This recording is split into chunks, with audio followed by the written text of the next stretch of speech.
Abraham Lincoln famously said that if you gave him 6 hours to chop down a tree, he'd spend the first four sharpening his axe. So let's take a little time to sharpen our mental axes. Before you start learning a new subject, it's important to get an overview of what you're about to learn. If you dive straight in and just read or go through every lesson one by one, you'll get so lost in the trees that you can't see the forest. Exploring a new subject is all about understanding what it is you're about to learn. This creates a framework or a structure that you fit the different pieces into. As you learn each piece, it'll start to fall into place, and ultimately you'll understand the material better. So, for example, when you learn foreign languages, you don't just dive in and start reading everything you can in the foreign language, or even just go chapter by chapter through some vocabulary book. It's actually important to understand what comprises a foreign language. What are the different parts of speech, like verbs and adjectives, and what is a conjugation? As you understand the structure of the foreign language, you will actually be able to understand how it all fits together.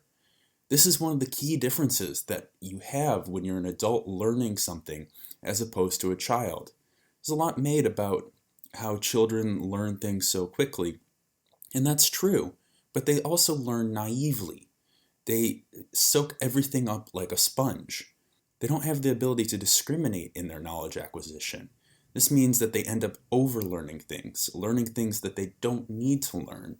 When you're no longer a child, you actually have the advantage. Older students can start considering each piece of what they're learning and how will they fit together.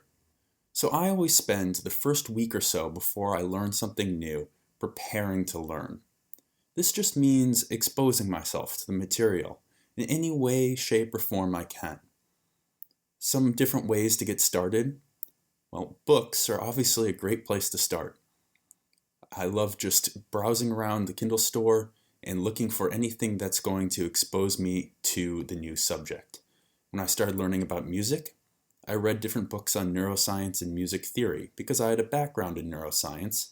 This kind of provided a bridge for me into the topic. Now, of course, the types of books that interest you will probably be different. And remember, this is an exploratory stage. So it's all about finding what works for you. If you don't like something, if you don't like a material, put it down and keep going. You're just exploring. Apps are another great way to get involved with the new subject, or Reddit communities. Joining these different online communities of things that you're about to learn about will expose you to the topic. And that's what's really important here, is seeing people excited, seeing people talking about it, enjoying it. When you see that enjoyment in other people, it will spark your own interests. I also love news readers and podcasts.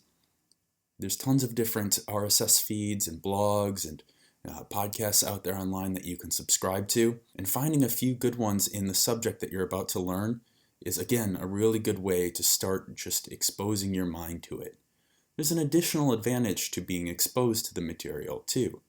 You'll start to hear things that will prime you for later learning.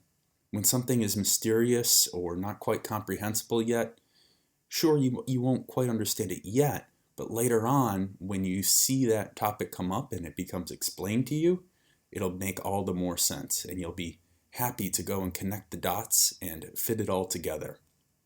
So those are just a couple of different ways to get started on learning something new.